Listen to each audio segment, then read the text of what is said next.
વચનામૃત પત્રાંગ 218 મુંબઈ ફાગણ સુદ 13/1947।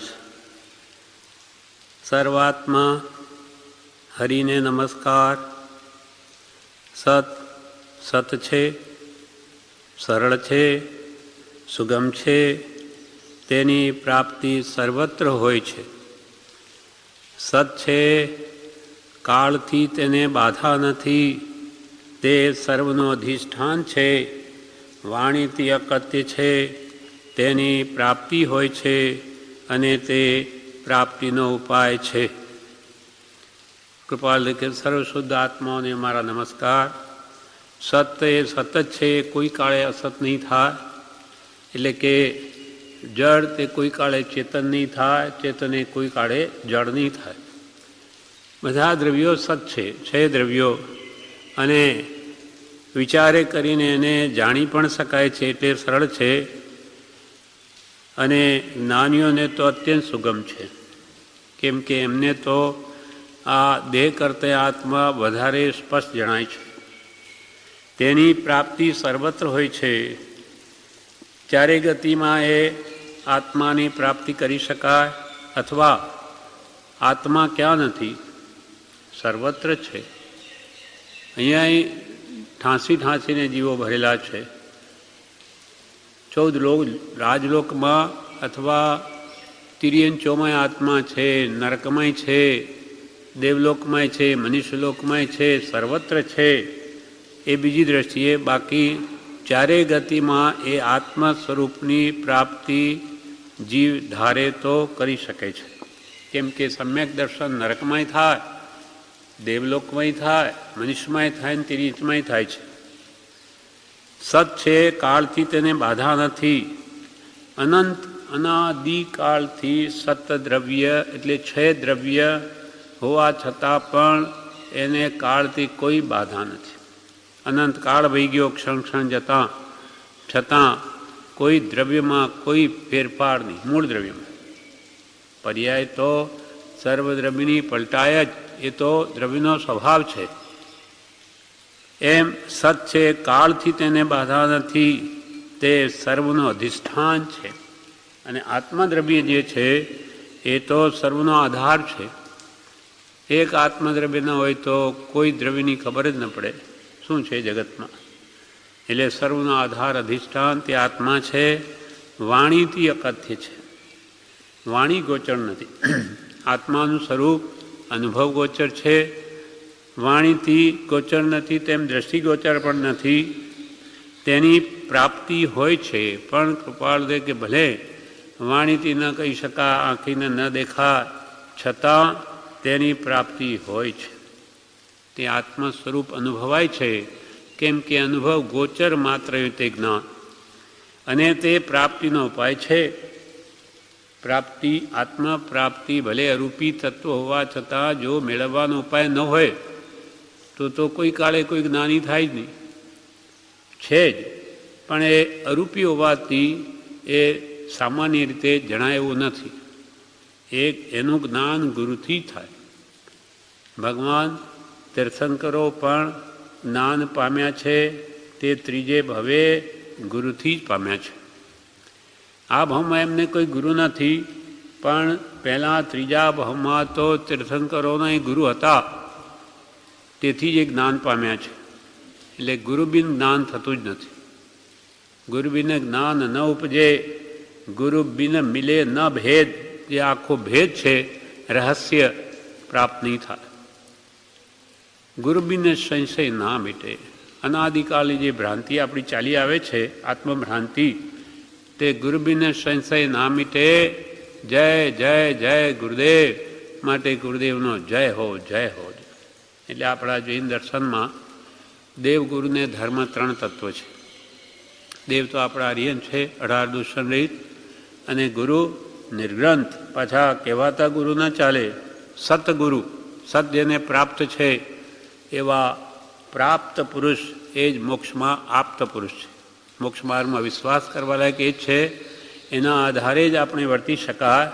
એટલે આત્મજ્ઞાની, આત્મજ્ઞાન ત્યાં મુનિપણું, તે સાચા ગુરુ હોય। બાકી કુલગુરુ કલ્પના આત્માર્થી નહીં જોઈએ. એમ સદદેવ, સદગુરુ અને ત્રીજું સદધર્મ. ધર્મ તો જગતમાં ઘણા, પણ અહિંસા પરમો ધર્મ. અહિંસા, જેમાં હિંસાનો અંશ પણ નથી, તેવો ભગવાનનો ધર્મ છે. ત્રિવિધે ત્રિવિધે એટલે મન, વચન અને કાયાથી કરવું નહીં, કરાવવું નહીં, અનુમોદવું નહીં, એવું 9 પ્રકારે. મનથી પણ કોઈ જીવને કોઈને દુઃખ આપવાનો ભાવ બી નહીં કરવું, કરવું નહીં, કરાવવું નહીં, અનુમોદવું નહીં, કાયાથી પણ કરવું નહીં અને વચનથી પણ નહીં, એવો ભગવાનનો અહિંસા પરમો ધર્મ છે. બ્રહ્મચારી એક ઠેકાણે કહે કે આ નાનીઓ એમ કહે છે કે આ માર શબ્દને જ મારી નાખો, ડિક્શનરીમાં માર શબ્દ જ ન જોઈએ, એવો ભગવાનનો ધર્મ છે. માર બોલાય જ કેમ મોઢાથી, એવો ભગવાનનો જે ધર્મ. પણ તે પ્રાપ્ત કરી શકાય છે અને તે આત્મપ્રાપ્તિ કરવાનો ઉપાય પણ છે. જ્ઞાન, દર્શન, ભક્તિ, સ્વાધ્યાય, સંયમ આદિ જે 6 પદમાં કહ્યા એ મોક્ષપદના ઉપાય છે. હવે આગળ કે છે, ગમે તે સંપ્રદાય દર્શનના મહાત્માનું લક્ષ્ય એક સતત છે. વાણીથી અકથ્ય હોવાથી મૂંગાની શ્રેણીએ સમજાવ્યું છે, જેથી તેઓના કથનમાં કંઈક ભેદ લાગે છે, વાસ્તવિક રીતે ભેદ નથી. એટલે ગમે તે સંપ્રદાય, મત કે પક્ષ, 6 મોટા દર્શનો છે: જૈન, બૌદ્ધ, સાંખ્ય, વેદાંત આદિ જે 6 ધર્મો. નાસ્તિક પણ એક દર્શન કહ્યું. એ ગમે તે સંપ્રદાય એટલે ગમે તે મત હોય કે પક્ષ હોય, આપણા જૈનમય ભલે દિગંબર હોય, શ્વેતાંબર હોય, સ્થાનકવાસી હોય, 22 સંપ્રદાય હોય, એ બધાનો મુખ્ય લક્ષ્ય શું છે? આત્મપ્રાપ્તિ. એ જ બધાનું લક્ષ્ય છે. મોક્ષ એટલે શુદ્ધ આત્માની પ્રાપ્તિ એ સર્વધર્મનો લક્ષ્ય છે. ગમે તે સંપ્રદાય દર્શનના મહાત્માનો લક્ષ્ય એક સતત છે, આત્મા પ્રાપ્તિ કરવાનો જ લક્ષ્ય છે. પણ વાણીથી અકથ્ય હોવાથી, વાણીથી એનું સ્વરૂપ સમજાવાય નહીં એવું હોવાથી મૂંગાની શ્રેણીએ સમજાવ્યું છે. મૂંગો માણસ હોય એને કંઈ કહેવું હોય તો ઈશારાથી કે આમ છે તેમ છે. હવે એમાં એનું કહેવું કંઈ બીજું અને આપણે કંઈ બીજું સમજીએ, સંપૂર્ણ સ્પષ્ટ ના સમજાય. એમ વાણીથી તે આત્માનું સ્વરૂપ અકથ્ય હોવાથી કૃપાલદેવ કહે છે, મૂંગાની શ્રેણીએ સમજાવ્યું છે, જેથી તેઓના કથનમાં કંઈ ભેદ લાગે છે. બીજા મતદર્શનોવાળા હોય તો કોઈને કોઈ કે આત્મા નિત્ય છે ને કોઈ કે વળી અનિત્ય છે, અને કોઈ કે કરતા છે, કોઈ કે કરતા નથી, ઈશ્વર કરતા છે, કોઈ કે ભોગતાય નથી, કોઈ કે કરતાય નથી, ભોગતાય નથી. આવું જુદું જુદું નિરૂપણ કર્યું છે. પણ ભગવાન કૃપાલદેવ અહીંયા કહે છે, વાસ્તવિક રીતે ભેદ નથી. ભગવાન તીર્થંકરો એ જે સ્યાદવાદ, જે જૈન ધર્મનો પ્રાણ છે, એના આધારે જે વસ્તુનું સ્વરૂપ બતાવ્યું તેમાં કોઈ ભેદ નથી. નાની પુરુષને 6 દર્શન સત્ય ભાષે છે, પણ અપેક્ષાએ, એકાંતે નહીં. બધા એકાંતે લઈ માંડ્યા છે. આત્મા નિત્ય છે, એ કોઈ કાળે અનિત્ય હોઈ નહીં શકે. જેમ સાંખ્ય કે જે આત્મા નિત્ય છે એ કોઈ કાળે અનિત્ય હોઈ શકે નહીં. અને બૌદ્ધ એમ કે છે કે, અને સાંખ્ય તો કે નિત્ય છે, બૌદ્ધ કે છે અનિત્ય છે, ક્ષણિક છે, એ કોઈ કાળે નિત્ય હોઈ નહીં શકે. તો કે એ એકાંતવાદ થઈ ગયો. જ્યારે ભગવાન કહે છે કે એની વાણી સત્ય છે, પણ અપેક્ષાએ જુઓ, દ્રવ્યથી જુઓ તો આત્મા નિત્ય છે અને પર્યાયથી જુઓ તો અનિત્ય છે. એમ દરેક અપેક્ષા દરેક ધર્મ માટે જો લગાવીશું તો બધાની વાત સાચી છે, પણ એકાંતે લો તો ઠીક નહીં. એના માટે હાથીનું દ્રષ્ટાંત બતાવ્યું. 6 આંધળા અને એક સૂચતો માણસ, બધા આવ્યા, હાથીને જોયો, હાથ અડાડ્યો, આંધળા છે. કોઈને હાથમાં સૂંઢ આવી, કોઈને પૂંછડું, કોઈને પગ, કોઈને પેટ. આવા 5 ભેગા થયા તો આ બધા કે ભાઈ હાથી કેવો? તો તો જેના હાથમાં સૂંઢ આવી તો કે હાથી તો સાંભેલા જેવો, જેના હાથમાં પૂંછ આવી તો કે હાથી કેવો, તો કે સાવણી જેવો, જેના હાથમાં પગ આવ્યો હાથી કેવો, તો કે થાંભલા જેવો, જેના હાથમાં પેટ આવ્યું તો હાથી કેવો, તો કે કોઠી જેવો. આંધળા છે બધા. જેના હાથમાં કાન આવ્યા તો હાથી કેવો, તો કે ઝૂંપડા જેવો. હવે અપેક્ષા એ બધાની વાત સાચી છે. એનો પગ થાંભલા જેવો જ છે, કાન ઝૂંપડા જેવો જ છે, સૂંઢ સાંભેલા જેવી જ છે, પેટ તે કોઠી જેવું જ છે, પૂંછડું સાવણી જેવું છે, પણ એ બધું મળીને હાથી છે. હાથીના એ તો એક જુદા જુદા અંગ થઈ ગયા.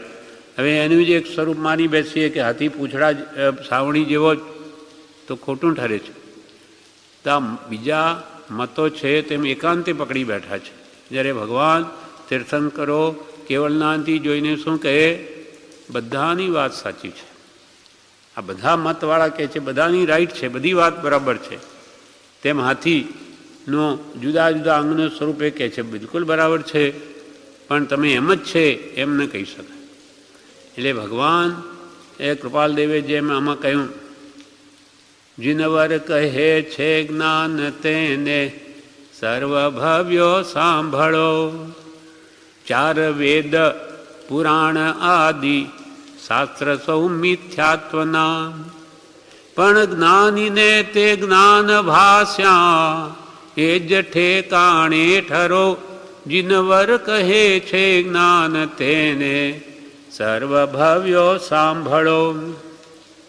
ચાર વેદ પુરાણ આદિ વેદાંતના શાસ્ત્રો મિથ્યાત્વના શાસ્ત્રો છે, પણ એ જ વેદાંતના શાસ્ત્રોથી જ ગૌતમ સ્વામીને ભગવાન મહાવીરે વાસ્તવિક આત્માની શ્રદ્ધા નહોતી. કોને? ગૌતમ સ્વામીને. 500 શિષ્યો છે પણ મનમાં શંકા છે કે આત્મા છે કે નહીં. ભગવાન તો કેવળ જ્ઞાની છે. આવતા જ કહ્યું, પહેલાં તો નામ કહ્યું કે હે ગૌતમ તેને સ્વાગત છે. તો કે હો, મારું નામ ક્યાંથી જાણે? પછી હું આટલો પ્રસિદ્ધ, મને કોણ નહીં જાણે? શંકા સમાધાન થઈ ગયું. પાછો વિચાર આવ્યો, પ્રથામાં તો ભગવાન કહે કે હે ગૌતમ તને આત્માની શંકા છે. ઓ, આ તો મારે અંદરની વાત જાણી, મેં કોઈને નહીં કહી. હું બધાને કહું કે આત્મા છે અને બધાને રિક્ષા આપું, સાદું બનાવું, અને આ વાત તો કોઈને કહી નથી. આ ખરેખર જ્ઞાની છે. એમ પણ ભગવાને ગૌતમ સ્વામીની આત્મા સંબંધીની શંકા તે એના વેદોથી જ પુરવાર કરી બતાવી. એ જ વેદોથી કે ભાઈ તમે આ અપેક્ષાએ જુઓ, આ વેદાંતમાં કેવું છે, તમે આ દ્રષ્ટિકોણથી જુઓ તો સહી લાગ્યું. એમ ભગવાને જૈનનો આશ્રય નહીં પણ વેદાંતનો લઈને પણ સત્ય સ્વરૂપ સમજાવ્યું. એમ ભગવાનને તો જ્ઞાનીને તે જ્ઞાન ભાસ્યા, એ ઠેકાણે ઠરો, જીનવર કહે છે જ્ઞાન તેને સર્વભવ્યો સાંભળો. એમ ગમે તે સંપ્રદાય દર્શનના મહાત્માનો લક્ષ્ય એક સતત છે. વાણિત્ય કથિ હોવાથી મૂંગાની શ્રેણી સમજાવ્યું છે, જેથી તેઓના કથનમાં કંઈ ભેદ લાગે છે, પણ વાસ્તવિક રીતે ભેદ નથી. પણ એ શાદવાદ, અપેક્ષાવાદ અથવા અનેકાંતવાદ એ સમજાવવો બહુ દુર્લભ છે. હવે જ્યાં જ્યાં જે યોગ્ય છે ત્યાં સમજવું, તે એ કોણ સમજી શકે? આવા જ્ઞાનીઓ સમજી શકે. આપણને કે તમે જ્યાં જ્યાં યોગ્ય સમજી લો, આપણે તો ભૂલે જ કરવાના, અજ્ઞાની છીએ. એટલે ભગવાને જે પ્રમાણે જે વસ્તુનું સ્વરૂપ જે અપેક્ષાથી સમજાવ્યું તે પરમ સત્ય છે. આપણે તો માનવાનું છે, આપણે એમાં બુદ્ધિ આપણી લગાડવાની નથી. અને આવા સ્થૂળ દ્રષ્ટાંતોથી પણ આપણને ભગવાન સમજાવે છે, જે સમજી શકાય એ રીતે. આ હાથીનું કે જીવો સમજી શકે એ માટે કહ્યું. બાકી વસ્તુમાં તો અનંત ગુણધર્મ છે, તે એક સાથે કહી શકાય જ નહીં. ફરી બીજી રીતે આ વાત આપણને સમજાવે કે વ્યક્તિ એક છે. કોણ છે? તો કે મારા મામા છે. તેટલા બીજો આવીને કે કાકા છે, ત્રીજો આવીને કે આ તો મારો ભાઈ છે, ચોથા આવીને ભાણેજ છે. હવે આ કોણ છે? તો કે મામા કાકા બાપ બેટો છે. શું બોલો? આ કોણ છે? તો કે કાકા મામા ભાઈ બાપ બેટો. નહીં સમજાય.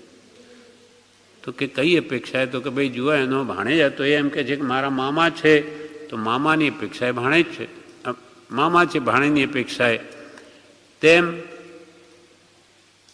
ભત્રીજની અપેક્ષાએ કાકા છે, પુત્રની અપેક્ષાએ પિતા છે, અને પોતાની જ પુત્રની અપેક્ષાએ પોતે જ પિતા છે, પોતે જ પુત્ર છે, પોતાની પિતાની અપેક્ષા, વ્યક્તિ એક જ છે. એમ અનંત ગુણધર્મમાં એક જ દ્રવ્યમાં રહેલા હોવાથી તેનું વર્ણન ન્યાયથી અથવા ત્યાદવાદથી જ્ઞાનીઓ આપણને સમજાવે છે, તો જ એનું યથાર્થ સ્વરૂપ આપણા ખ્યાલમાં આવે. એટલે જ્ઞાનીને તો બધું જ્ઞાનરૂપ ભાષ્યું છે. એટલે આપણી દ્રષ્ટિ એવી વિશાળ હોવી જોઈએ, ભગવાને જે કહ્યું સત્ય છે, અપેક્ષાથી બધું બરાબર છે, પણ અનેકાંત વાતથી જ બરાબર, એકાંતથી બધું ખોટું છે. આનંદગંજીએ પણ 21માં નમીનાથ ભગવાનના સંબંધમાં પહેલી ગાથામાં એ જ કહ્યું, સટદરીસણજીના અંગ ભણી જે ન્યાસ સળંગ જો સાધે રે નમીજી નવરના ચરણ ઉપાસક સટદરીસણ આરાધે રે.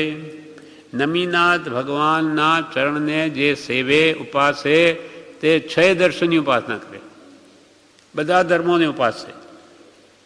કેમ કે બધા ધર્મોને ભેગા કરીએ તો જૈન દર્શન થાય, અને જૈનને વિસ્તારીએ ત્યારે આ બધા મતો થાય છે. એમ કોઈ હાથ છે, કોઈ પગ છે, એ બધા ભેગો થઈને પુરુષ છે, તેમ બધા મતને ભેગા કરીએ ત્યારે જૈન દર્શન થાય, અને બીજા બધા ધર્મો જૈન દર્શનરૂપ પુરુષના બધા અંગ છે. એક એક અંગથી કંઈ પુરુષ ન બની જાય. પણ આ સ્યાદવાદ કોઈ વિરલાને સમજાય છે. કૃપાલદેવે એમ કહ્યું છે મોક્ષમાલામાં, સ્યાદવાદ સમજાવવો એ સમુદ્ર તરવા બરાબર છે, ઓલંગીને.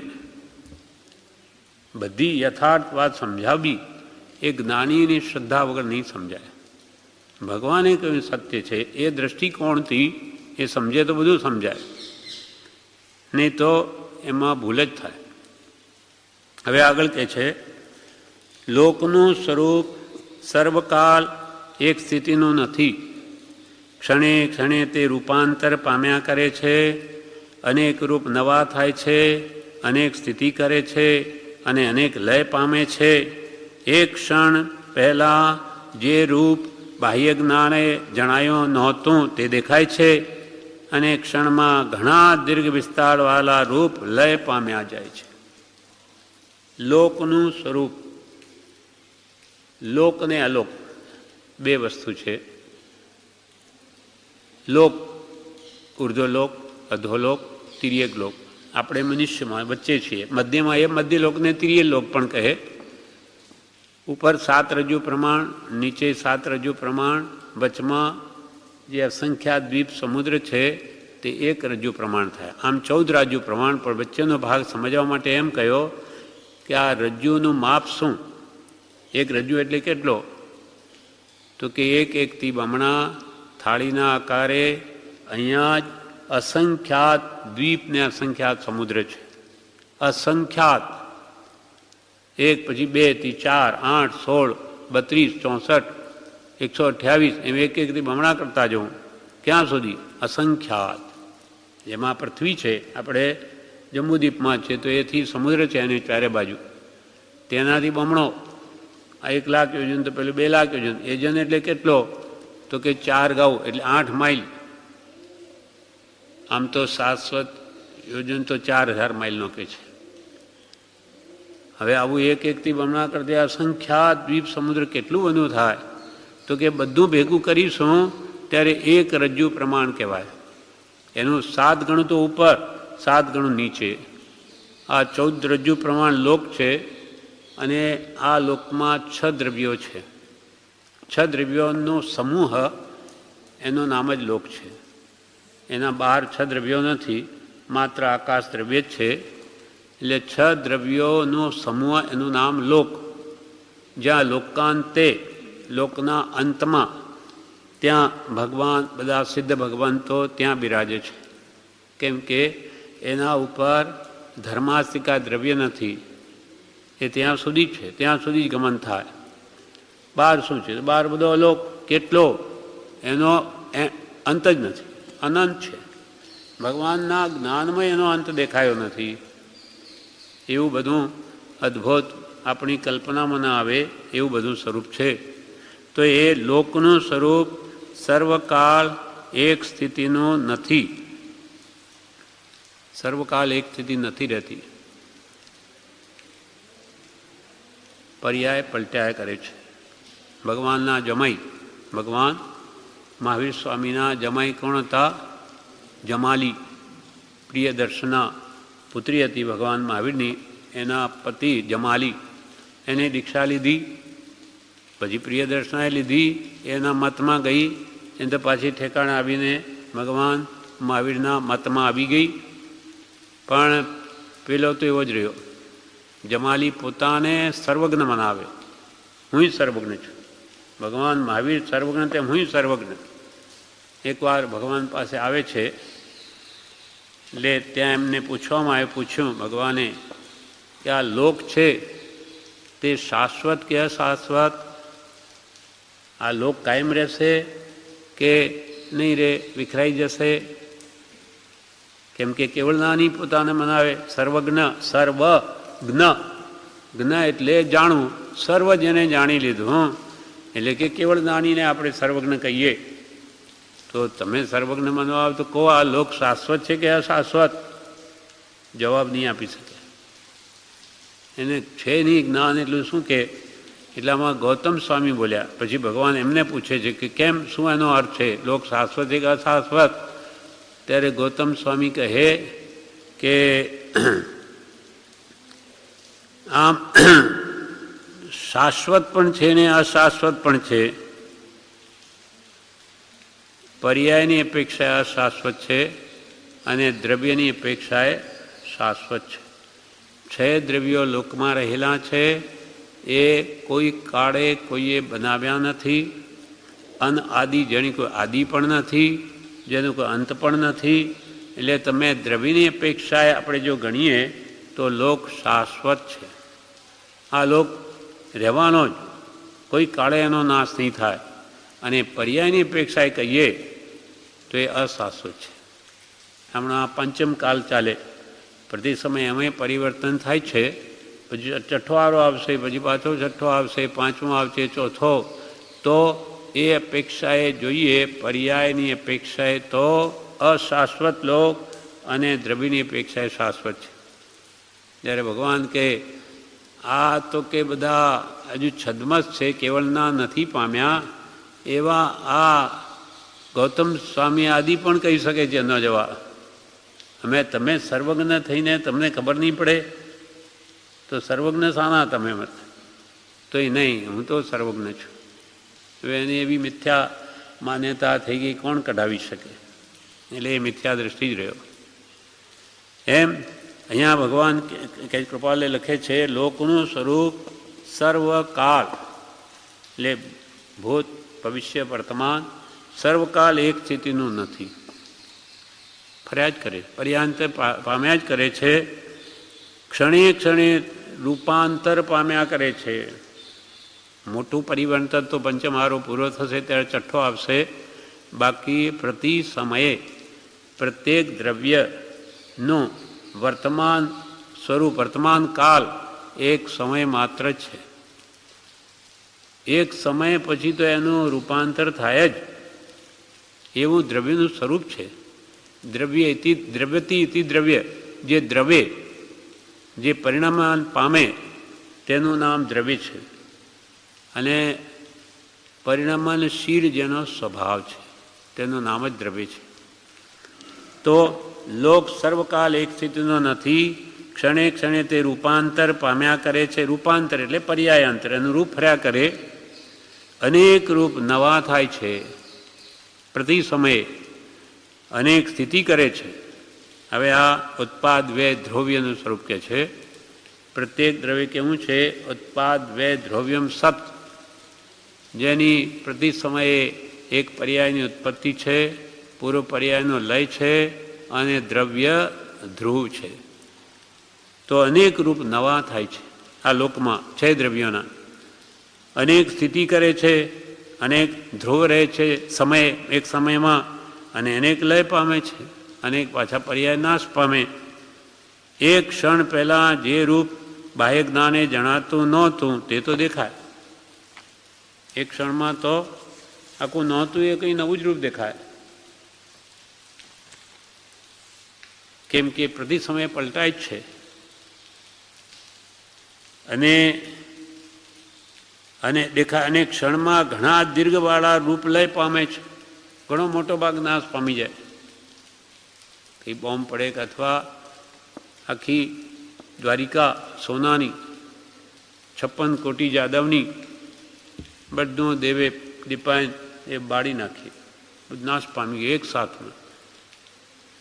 કેટલો મોટો વિનાશ થયો.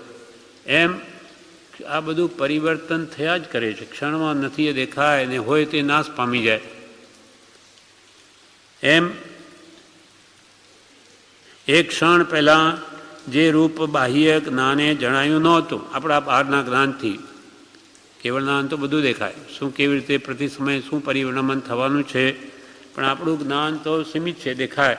તો આપણને જે એક ક્ષણ પહેલાં જણાયું નહોતું તે તો દેખાય, અને ક્ષણમાં દીર્ઘ વિસ્તારવાળા રૂપ લય પામ્યા જાય છે. મહાત્માના વિદ્યમાને વર્તતું લોકનું સ્વરૂપ અજ્ઞાનીના અનુગ્રહને અર્થે કંઈક રૂપાંતરપૂર્વક કહ્યું જાય છે. જ્યારે મહાત્મા હાજર હતા, ભગવાન તીર્થંકર હોય કે જ્ઞાની પુરુષ હોય, એમના સમયમાં જે લોકનું સ્વરૂપ વર્તતું હોય તે અજ્ઞાનીને સમજવા માટે કોઈ એનું એક સ્વરૂપ સમજાવે કે ભાઈ લોક આ છે, એવો છે, કે એમાં 6 દ્રવ્ય છે, આવી રીતે એનું રૂપ રસગંધ સ્પર્શ હોય. એ જેમ વર્તમાનમાં જેમ એમને જે જોયું તે પ્રમાણે સમજાવે. સાને અજ્ઞાનીની શંકા દૂર કરવા કે ભાઈ આ રૂપ છે પણ એ પાછું પલટાવવાનું. જેમ કે આ લોક છે પંચમ કાલ, પછી છઠ્ઠો આવો આવશે. આપણને તો ક્યારે આવે છઠ્ઠો આવો? આજે તો કંઈ દેખાય નહીં. પણ મહાત્માના વિદ્યમાને વર્તું લોકનું સ્વરૂપ અજ્ઞાનીના અનુગ્રહને અર્થે, એટલે અજ્ઞાનીને સમજવા માટે કંઈક રૂપાંતરપૂર્વક કહ્યું જાય છે. પણ સર્વકાળ જેની એક સ્થિતિ નથી એવું એ રૂપ સત નહીં હોવાથી ગમે તે રૂપે વર્ણવી તે કાળે ભ્રાંતિ ટાળી છે. જ્ઞાનીઓ તો એક પર્યાયનું વર્ણન કરી શકે કે ભાઈ આ છે, પણ એ તો પ્રતિ સમય પલટાય છે. તો એ કંઈ બધા પર્યાય તો એક સાથે કહી ન શકે. પણ સર્વકાળ જેની એક સ્થિતિ નથી, કે ભાઈ ભગવાને જે કહ્યું તેમ જ હંમેશા હોય, એક સ્થિતિ નથી, એ રૂપ કેમ કે સત નથી. આ તો પર્યાય છે. પર્યાય સત તો દ્રવ્ય છે, દ્રવ્યનું લક્ષણ સત દ્રવ્ય લક્ષણમ. પર્યાય તો પ્રતિ સમય પલટાય. ગુણ પર્યાય વત દ્રવ્યમ. દ્રવ્ય જે છે તે ગુણોને પર્યાયથી યુક્ત જ હોય. કોઈ પણ દ્રવ્ય હોય તેમાં ગુણ પણ હોય ને પર્યાય પણ હોય. ગુણ પર્યાય વત દ્રવ્યમ. પણ ગુણ છે તે સહવર્તી છે અને પર્યાય છે તે ક્રમવર્તી છે. ગુણ હંમેશા સાથે જ રહે. ગુણ કોઈ કાળે દ્રવ્યમાંથી જાય નહીં.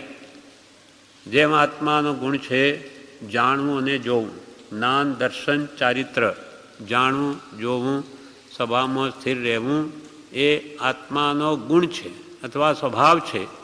એનો કોઈ કાળે અભાવ નહીં થાય. ગુણ સહવર્તી જ હોય, હંમેશા સાથે રહે. કેમ કે ગુણોનો સમૂહ દ્રવ્ય છે, પણ પર્યાય ક્રમવર્તી છે.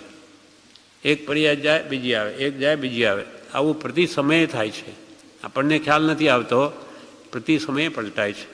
આજે આપણી બાલ્ય અવસ્થામાંથી યુવાન થયા, વૃદ્ધ થયા, એ કંઈ એકદમ નથી થયું. પ્રતિ સમયે રૂપાંતર થયા જ કરે છે. એમાં આપણે તો ઘણો મોટો ફેરફાર થાય ત્યારે કંઈ ખ્યાલમાં આવે. પણ સર્વકાળ જેની એવી સ્થિતિ એક સ્થિતિ નથી એવું એ રૂપ સત નહીં હોવાથી, એટલે પર્યાય સત નહીં હોવાથી ગમે તે રૂપે વર્ણવી, ગમે તે એક પ્રકારે વર્ણવી જીવોની ભ્રાંતિ ટાળી છે. અને તેને લીધે સર્વત્ર એ સ્વરૂપ હોય જ એમ નથી. સર્વત્ર એ રૂપે જ હોય હંમેશા એમ નથી. કેમ કે દરેક દ્રવ્ય પલટાય છે અને તેને લીધે સર્વત્ર એ સ્વરૂપ હોય જ એમ નથી એમ સમજાય છે. પણ બાળ જીવ, આપણા જેવા અજ્ઞાની જીવો તો તે સ્વરૂપને શાશ્વત રૂપ માની લઈ ભ્રાંતિમાં પડે છે. નાની વર્ણવી જેમ કે આજે આ છે ને, બસ આ એમ જ રહેવાનું. આપણે જાણે હવે શાશ્વત જ છીએ, આપણે કંઈ મરવાના નથી, આપણું ઘર, આપણા કુટુંબ બધું એમ જ રહેવાનું, એવી એને ભ્રાંતિ થયેલી છે.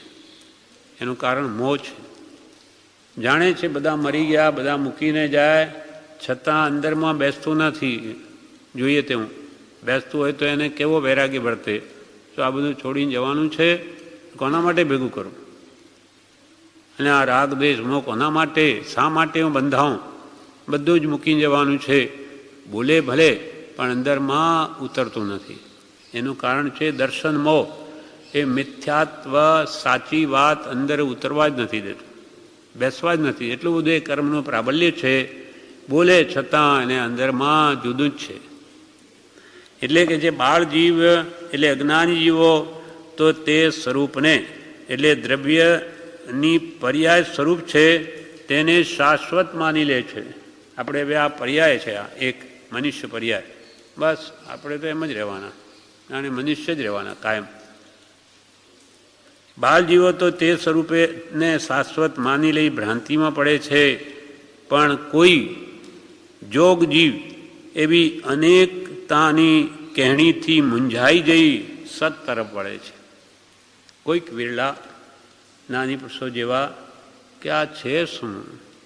એકવાર માણસ જન્મે, પાછો વરે મોટો થાય ને મરી જાય ને પાછા આ કોઈ ગરીબ છે ને કોઈ ધનવાન છે ને કોઈ લૂલો છે ને કોઈ લંગડો છે ને આ છે શું બધું કોણ કર્યા?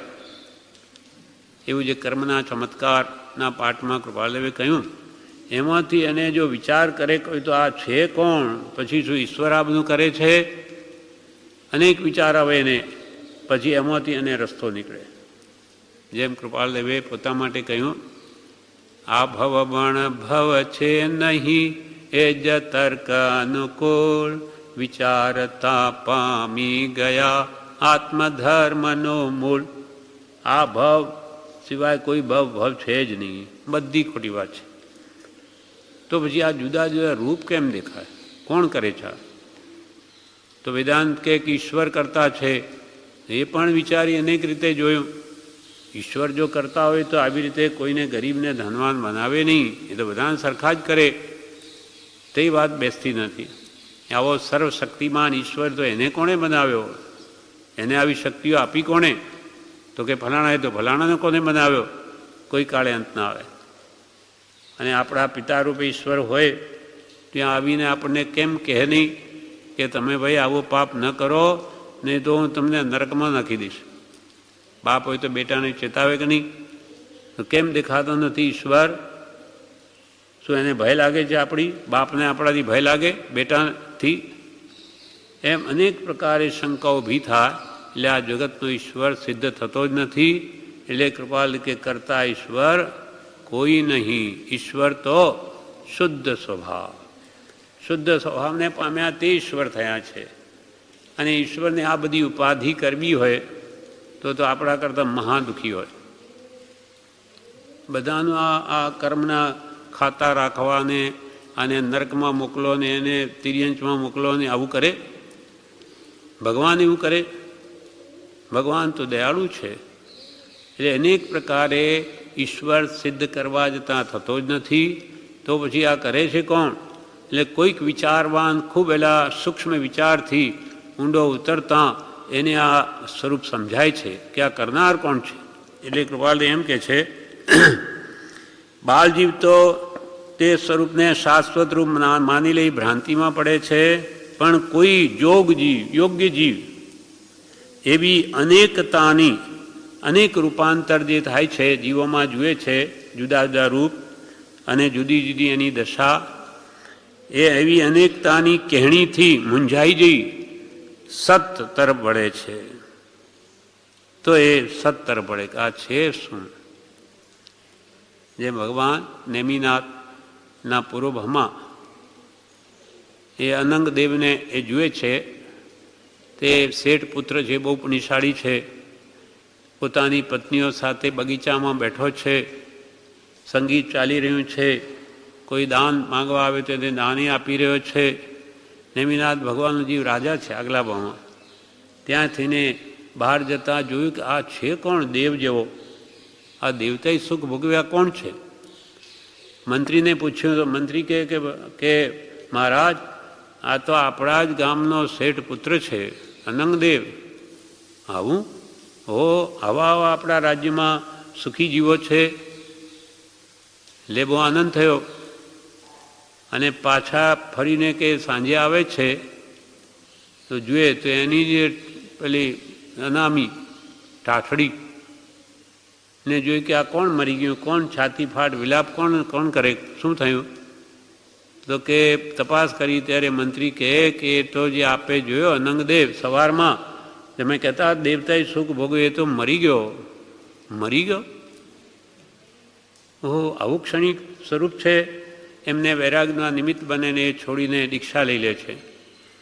એમ મૂંઝાઈને સત્તર વળે છે. મૂંઝવણ આવે, આવું છે બધું, ક્ષણમાં બધું વિનાશ પામી જાય. એમ કોઈક જોગ જીવ એવી અનેકતાની કહેણીથી મૂંઝાય, કોઈ ગરીબ, કોઈ ધનવાન, કોઈ લૂલો લંગડો બહેરો, અને મૂંઝાઈજી સત્તર વળે છે. ઘણું કરીને સર્વ મુમુક્ષુઓ એમ જ માર્ગ પામ્યા છે. જે ખરેખર મોક્ષની ઈચ્છા જેને ઉત્પન્ન થઈ છે તે આવા બધા વિચાર વડે જ થઈ છે કે આ સુખ દુઃખ બધું શું છે આ જગતમાં. અને કૃપાલુ કે ઘણું કરીને સર્વ મોક્ષ એમ જ માર્ગ પામ્યા છે. ભ્રાંતિનું જ રૂપ એવું આ જગત વારંવાર વર્ણવવાનો મોટા પુરુષોનો એ જ ઉદ્દેશ્ય છે કે તે સ્વરૂપનો વિચાર કરતા પ્રાણી ભ્રાંતિ પામે કે ખરું શું. કૃપાલુ કે છે કે ભ્રાંતિનું જ રૂપ એવું આ જગત, એટલે ખરેખર આવું વિચિત્રપણું જગતનું જોઈને ભ્રાંતિ પામી જાય કે કોઈ તો કેટલો સુખી, કોઈને માંડ પેટ ભરવાનું નથી મળતું, કોઈને એટલા બધા કરોડો અબજો રૂપિયા હોય ને કોઈને માંડ પેટ ભરવા નહીં, સાસા છે શું આ.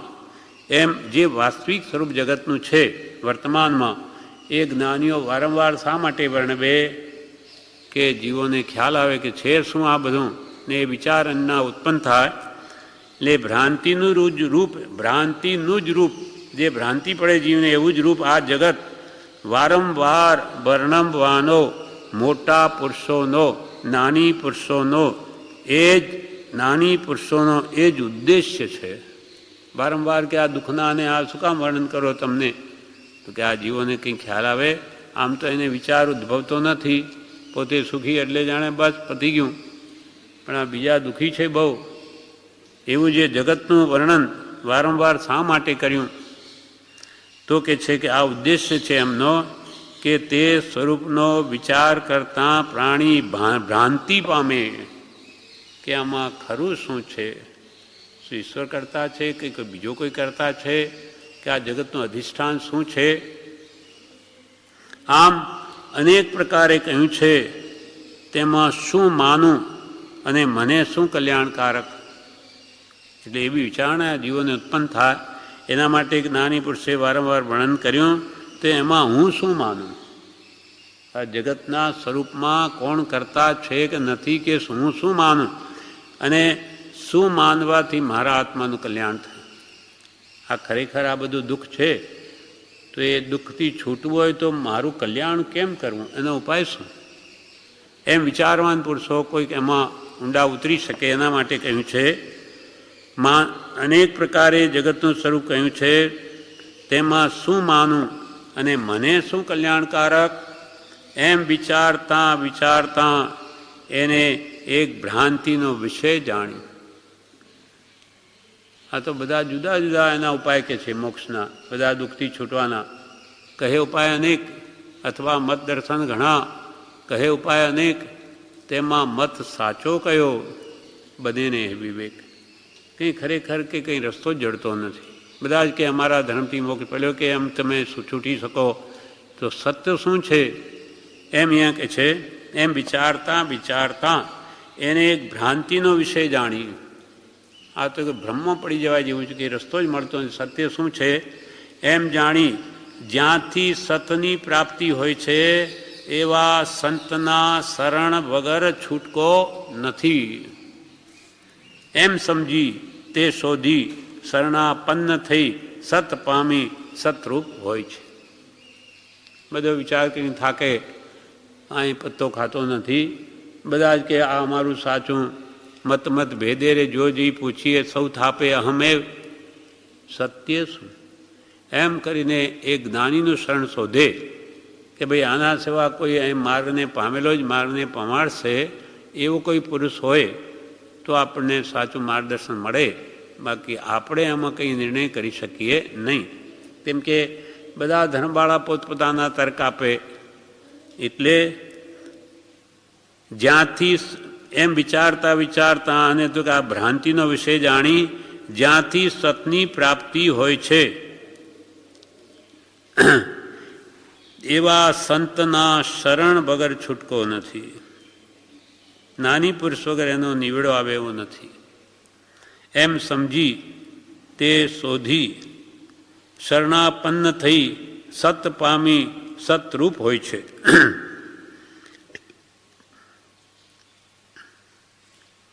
એક રાણી રાજાની મરી ગઈ. એને એના પ્રત્યે અત્યંત રાગ.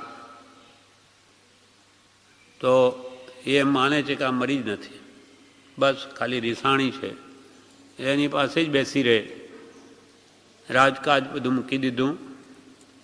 મંત્રીઓએ સમજ્યું કે આ શું સમજે, એને મોહને લઈને એમને ખબર નથી પડતી રાણી મરી ગઈ છે, પણ એમને ભાન આવતું નથી. એટલે શું કર્યું, કંઈક કારણ ઊભું કરીને રાજાને ત્યાંથી દૂર કર્યો કે ફલાણું કામ છે એમ કરી અને રાણીને ઉપાડી અને જંગલમાં મૂકી દીધી. થોડી વાર પછી ત્યાં આવે, જુએ કે ક્યાંથી ક્યાં ગઈ, બતાવો મને, નહીં તો હું મરી જઈશ. એટલામાં પછી ત્યાં લઈ જાય છે અને ત્યાં જુએ છે તો એટલામાં તો એને ચકલા, આ કાગડા ને બધા એની આંખો ને બધું છોલી નાખેલું. આવું ભયંકર વિકરાળ સ્વરૂપ શરીરનું અંદરનું બહાર આવેલું. એ જોઈને એને થયું કે અરે આવું અંદર બધું આવું ભરેલું છે. હું તો એને કેવી માનતો હતો ને આ કેવી નીકળ્યો અંદર. એટલે એને એનાથી પછી વૈરાગ્ય થાય છે અને એ પણ સંસાર છોડી દે છે. એમ વાસ્તવિક સ્વરૂપ એ જ્ઞાની દ્વારા જેમ કોઈના ધ્યાનમાં આવે તો એને સાચો માર્ગદર્શન મળે છે. નહીં તો આપણને મોહથી તો બધું સારું જ લાગે અને એમ જ લાગે બધું એમ જ રહેવાનું છે. એટલે એમ વિચારતા વિચારતા એને ભ્રાંતિનો વિષય જાણી જ્યાંથી સતની પ્રાપ્તિ હોય છે એવા સંતના શરણ વગર છૂટકો નથી. એનો નિવેડો કોઈ કાળે નહીં આવે. સત્પુરુષ જ જોઈશે. જો સાચું માર્ગદર્શન જોઈએ તો સાચા જ્ઞાની જોઈશે. એને કૃપાલ દેવે લખી દીધું કે માર્ગને પામેલો માર્ગને પમાડશે. જે માર્ગ જાણતો જ નથી એ શું બતાવી શકે. એટલે કોઈ પણ સાચા જ્ઞાનીનું શરણ લેવું પડશે તો એનો નિવેડો આવશે.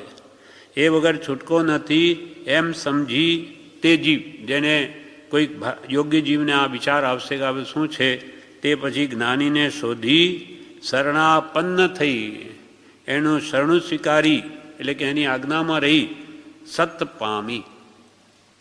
નાની પુરુષની આજ્ઞા આરાધે તો એને સત એટલે આત્મા પ્રગટ થાય. પહેલાં શ્રદ્ધા થાય, વ્યવહાર સંકિત આવે, પછી એને પ્રત્યક્ષ દર્શન પણ થાય અને પછી આગળ વધતા પોતે સતરૂપ થઈ ગયો, આત્મા પોતાને પ્રાપ્ત થઈ ગયો. પછી તો બધું એને ખ્યાલ આવી જાય શું છે ને શું નહીં વિશ્વનું સ્વરૂપ. એમ સમજી તે શોધી શરણાપન્ન થઈ સત પામી સતરૂપ હોય છે. આ પ્રમાણે આપણે આ પત્રમાં એટલું જોયું કે લોકનું સ્વરૂપ તો ઘણું વિશાળ છે. છદ્રવ્યનું એ કંઈ આપણી બુદ્ધિમાં આવે એવું નથી. કેવળ જ્ઞાનીઓએ બધું જોયું છે અને આપણને બતાવ્યું છે. બાકી આપણને તો શું છે પાછળ કે અહીંયા કંઈ ખબર નથી. આપણે જાણે દુનિયા કેટલી, આ બહાર દે એટલી દુનિયા, વળી હમણાં લંડન અમેરિકા તો કે એટલી, એ સિવાય આપણને કંઈ ખબર નથી. પણ કેવળ જ્ઞાનીઓ બધું જોઈને કહ્યું છે કે આ તો અદ્ભુત, એનો અંશ પણ નથી, એ તો અનંતાંશ છે. એટલું કરોડોનો અંશ ગણીએ તો આની માંડ છે, અસંખ્યાત્મક ભાગ, બાકી એટલો મોટો લોક છે. એટલે કોઈ જ્ઞાનીને શરણે જાય અને જ્ઞાની જેમ કહે તેમ માને અને તે કહે તેમ કરે તો જ આ 14 રાજલોકમાં ભટકવાનું મટે. એ તો કોઈ કાળે અંત નહીં આવે. સ્વબુદ્ધિ એનો નિર્ણય કદી થાય નહીં. વારંવાર લોકોનું સ્વરૂપ શા માટે વર્ણવે છે કે આપણા જીવે અનંત કાળથી, અનાદિકાળથી આ 14 રાજલોકમાં જ ભટક્યો છે. અનંત જન્મમરણ કર્યા છે અને હજુ પણ નહીં સમજે તો એ સ્થિતિ છે. જે સ્વરૂપ સમજ્યા વિના પામ્યો દુઃખ અનંત, ક્યાં અનંત પામ્યો? 4 ગતિમાં. અને હવે નહીં સમજે તો હજુ ઊભા જ છે, કંઈ મટી ગયા નથી. કૃપાળે મળી ગયા એટલે બધું દુઃખ મટી ગયું? હા, બની શકે, પણ એ જે કહે તેમ કરીએ તો. અહીંયા કહ્યું ને, એમ સમજી તેને શોધી આપણને મળી ગયા. પ્રભુશ્રીએ બતાવી દીધા, શોધવાની જરૂર નથી. હવે આગળની વાત, શરણાપન્ન થઈ એમનું શરણ સ્વીકારી તો સત પામે જરૂર. એને કયા પ્રમાણે જ વર્તે તો સત પામી પોતે સતરૂપ થાય. પોતે જ આત્મ સ્વરૂપ, જ્ઞાનીને એના જેવો જ થઈ જાય. જ્ઞાનીને પરમાત્માનું, આત્માને પરમાત્માનું એક રૂપ થઈ જવું તે પરાભક્તિની છેવટની હદ છે. એ સ્થિતિ આપણી પ્રાપ્ત થઈ શકે. પણ નાની કહે તેમ કરે તો આણાય ધમ્મો આણાય તવો. આ પ્રમાણે વિશેષ આગળ જણાવે છે, જે આપણે આવતીકાલે લઈશું.